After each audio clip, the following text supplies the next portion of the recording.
ce soir, histoire tout papa.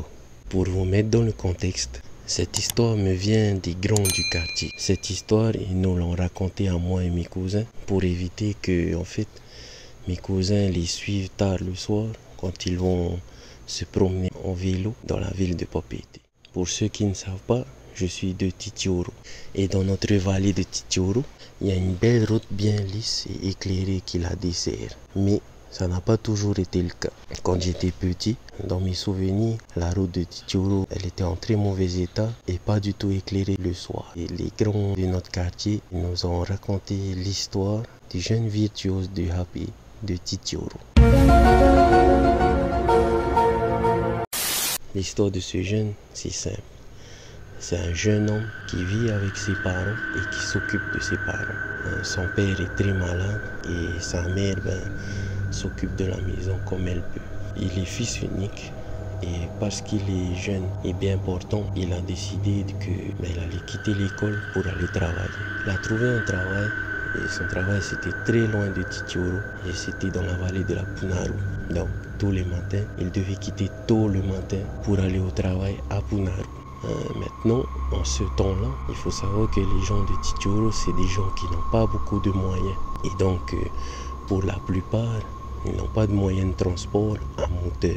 Et la plupart des vélos de Titioro en ce temps-là, c'était des vélos faits de bric-à-brac. Ça pouvait être des vélos avec un tignon VTT, mais des roues de beach bike, ou des tignons de beach bike avec des roues de BMX. Et en même temps, dans la vallée de Titioro, il y avait une mode qui s'était installée, et c'était la mode du happy.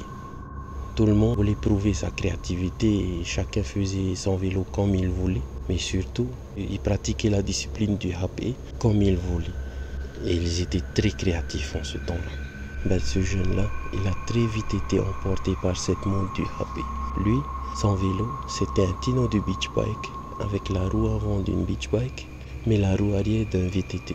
Et sa particularité à lui, quand il pratiquait le happy, c'était que quand il levait la roue avant de son vélo, il ne posait plus la roue avant de son vélo jusqu'à arriver à l'entrée de Titioro. C'était son truc à lui. Et lui, parce qu'il travaillait, il n'avait pas le temps de montrer ses talents parce qu'il quitte la maison à 3 h du matin. Et quand il revient à la maison, il est beaucoup trop fatigué pour aller montrer aux autres jeunes ce qu'il sait faire avec son vélo. Sauf que, une fois, par pur hasard, un de ses amis du même âge que lui l'a vu passer grâce à l'éclairage de la lune ce matin. Et à Titioro, s'il y a bien un truc qui fonctionne bien, c'est le bouche à oreille. À un moment donné, toute la vallée a su ce qui se passait et finalement, il a eu un public, il a eu une certaine notoriété et comme toute notoriété qui arrive comme ça, il y a les mauvais côtés de la notoriété. Pour son cas à lui, le mauvais côté de la notoriété, c'était que les vieux s'en mêlaient. Ils le grondaient, c'était pas ses parents, c'était même pas des gens de sa famille, c'était juste les vieux du quartier. Et il le grondait, il lui disait qu'il montre le mauvais exemple aux autres jeunes, que c'est dangereux ce qu'il fait, qu'un jour il va mourir. Et tu vois, c'est un jeune, lui, il pense à aller travailler, mais il veut aussi s'amuser. Lui, dans sa tête, il se dit pas que le vieux il a raison, enfin, pour le moment. Maintenant, les vieux lui foutent la pression, et ils foutent aussi la pression aux parents du jeune homme. Là, ça touche ses parents, le jeune homme commence à se dire qu'il va arrêter de happy. Mais avant de s'arrêter, il veut tenter des nouveaux trucs. Un matin, il se dit, il va faire la descente de Titioro en happy, mais sans la roue avant. Il se lance dans ce défi et il le réussit avec brio. Encore une fois, tous les jeunes de Titioro en entendent parler et il le place encore au top du top des jeunes de Titioro qui pratiquent le happy. L'admiration est là, mais comme toujours, les vieux sont là aussi. Donc il le gronde et peut-être même qu'il le dénonce à la police parce que un matin, comme par hasard, la police l'attendait dans la vallée de Titioro. La police l'attrape et il rate une première journée de travail. Il faut savoir qu'en ce temps-là, quand tu travailles un jour, tu es payé le jour même. Et si tu ne travailles pas, tu n'es pas payé. Qu'avant, pas de frigidaire, tu as acheté tout le mal que tu allais manger le jour même. Donc, il rate une journée de travail, ses parents lui tombent dessus, mais il reste fort et il continue d'aller au travail. Sur ce coup-là, l'expérience lui a fait quelque chose. Il a arrêté de happer, mais tu vois, c'est un jeune. Il a toujours cette fougue-là. Il se dit que le matin, il n'y a pas un chat, puisqu'il a arrêté de happer. Il n'y a personne qui va venir le regarder. Donc il tente le truc, il observe et il voit que oui, il n'y a plus personne qui vient le regarder le matin. Donc il se dit, il va le refaire et cette fois-ci, pas de public. Il veut le faire pour lui-même. Donc il se remet à happer, mais cette fois-ci avec les 2 roues. Happer sans la roue avant, ça lui a coûté très cher par rapport à la police. Il le fait et ça reprend, coulasse. Mais c'est sans compter sur la présence des vieux. Tout le monde connaît un vieux chiant comme ça. Et en ce temps, ça existait aussi. Et ce vieux-là, il s'est rendu compte que le matin, lui, il entend le jeune s'en aller. Et donc il s'est dit, un matin, il va se lever et il va aller le regarder. Il va aller l'espionner en gros. Il va l'espionner et il se rend compte qu'en fait le jeune, il a repris le happer. Le jour même, il va voir les parents du jeune. Il les menace de le dénoncer encore à la police. Au retour du travail, le jeune se fait gronder par ses parents. Et là, en gros, pour le jeune, le vieux, il a dépassé les bornes, tu vois. Donc, il se révolte un peu. Mais en ce temps, on t'a dit, quand tu respectes pas les vieux, tu te fais rosser par tes parents. Et il se fait rosser par ses parents. Là, le vieux fait bien comprendre aux jeunes et aux parents que ce qu'il fait, ça jette le malheur sur Titioro, ça donne le mauvais exemple aux autres jeunes. C'est dangereux, il va pousser les autres jeunes à faire la même connerie. Et un jour, ils vont mourir à cause de ça. Là, le jeune, il s'est fait tabasser, il est mal. En plus, parce que le vieux, en même temps qu'il espionnait, il grondait le jeune au moment où le jeune allait au travail. Il est arrivé en retard au travail. Et un retard, ça veut dire moins de sous sur la paye. Il s'est fait rosser parce que le vieux l'a mis la pression. Mais en même temps, derrière, les parents lui mettaient la pression. Il faut plus qu'il arrive en retard au travail. Il faut qu'il arrête ses bêtises et tout. Donc le jeune, tu comprends bien là qu'il n'est pas bien du tout. Au lieu d'aller pleurer dans ce qui aurait pu être sa chambre, il va à la rivière, là où tous les jeunes se rencontrent à la fin de la journée. Et à la rivière, il se fait un plan dans sa tête.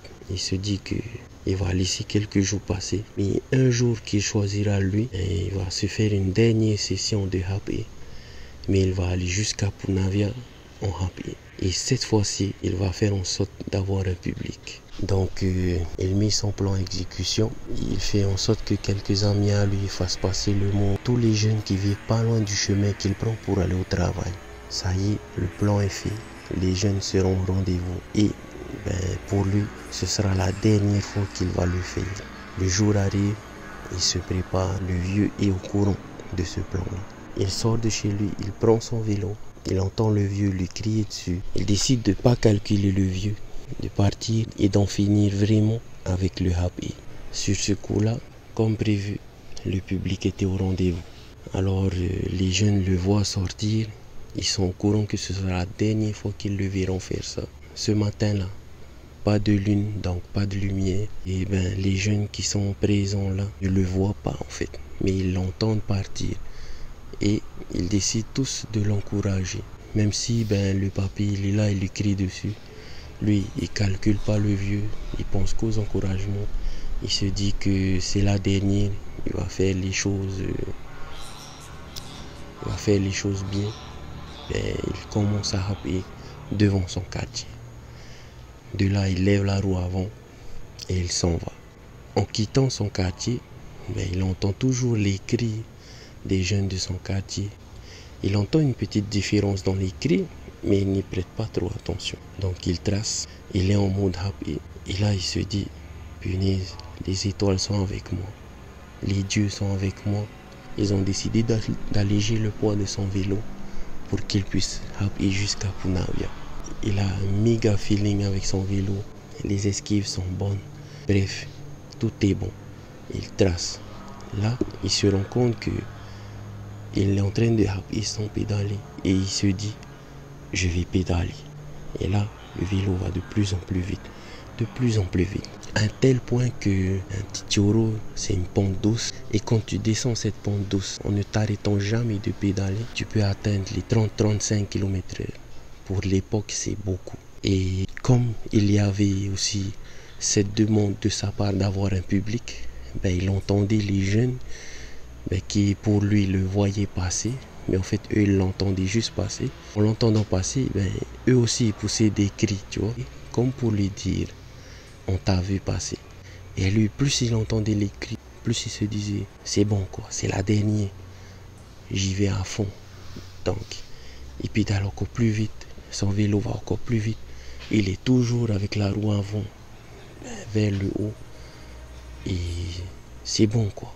Et il a accompli une grande chose pour lui. Maintenant, vers la fin de la descente de Titioro, il se rend compte qu'il entend de moins en moins les cris des jeunes. Et donc il se dit, il y a peut-être moins de public. Donc il se dit, si vraiment il n'y a personne, et il va se remettre sur ses deux roues. Donc il continue son chemin. Il arrive à la dernière ligne droite qui mène jusqu'au carrefour de Titioro. Et là, il se rend compte que ça fait un moment qu'il n'entend plus les cris. Donc pour lui, il n'y a plus de public. Qu'il se dit, il est fatigué, il a trop pédalé sur la descente. Il va poser la roue avant et il va continuer normalement son chemin. On n'oublie pas, il roule toujours à grande vitesse. Il est sur une petite ligne droite qui mène au carrefour. Il commence à mettre du poids sur l'avant de son vélo pour faire tomber la roue avant sur la route. Il ne le sait pas encore, mais il a perdu la roue avant en levant le vélo devant son quartier. Vous vous rappelez, je vous ai dit, il a entendu une petite différence dans les cris quand il a quitté son quartier. En fait, les gens étaient en train de lui prévenir qu'il a perdu sa roue avant. Et puisqu'il est descendu tout Titioro dans le noir, il ne s'est même pas rendu compte qu'il avait perdu sa roue avant. Il met le poids sur l'avant du vélo. L'avant du vélo redescend vers la route. Et vous l'avez deviné, il se passe quelque chose de dramatique. Le vélo, il stoppe net.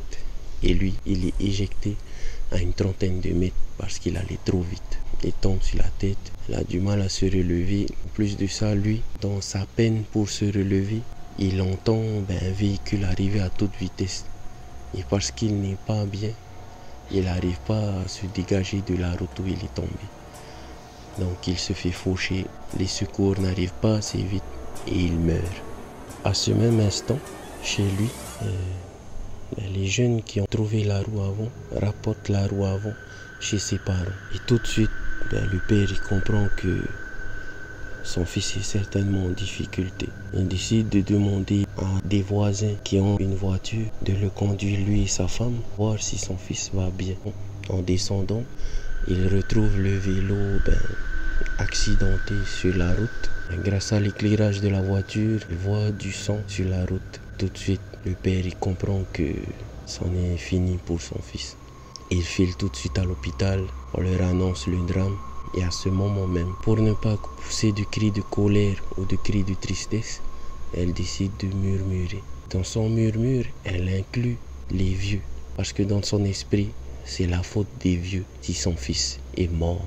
Donc, elle murmure et elle dit, à partir d'aujourd'hui, parce que mon fils n'a pas vu le lever du soleil, à chaque fois qu'un de ces vieux prendra la route et que le soleil ne sera pas là pour les protéger, son fils les hantera. Leur fils est enterré, la mère est triste, tellement triste qu'elle finit par en mourir. Le père, dévasté par la perte de son fils et de sa femme, finit lui aussi par murmurer. Dans son murmure à lui, il dit qu'à partir d'aujourd'hui, toute personne qui sillonnera cette route de Titioro alors que le soleil n'est pas là pour les protéger sera hantée par leur fils en souvenir de la mort de sa mère.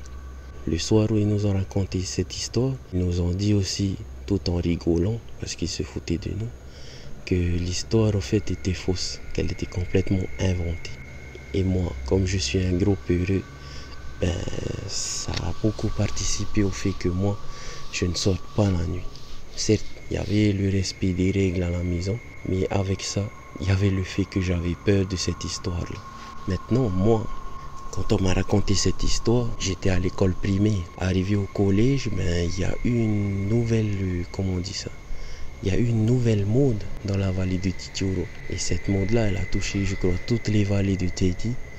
Et c'était la mode du vélo pio. En ce temps-là, beaucoup de jeunes ils faisaient les vélos pio et se faisaient des concours entre eux. Et certains jeunes prenaient tellement ça au sérieux qu'ils allaient s'entraîner tout seuls pour cacher leur technique aux autres jeunes.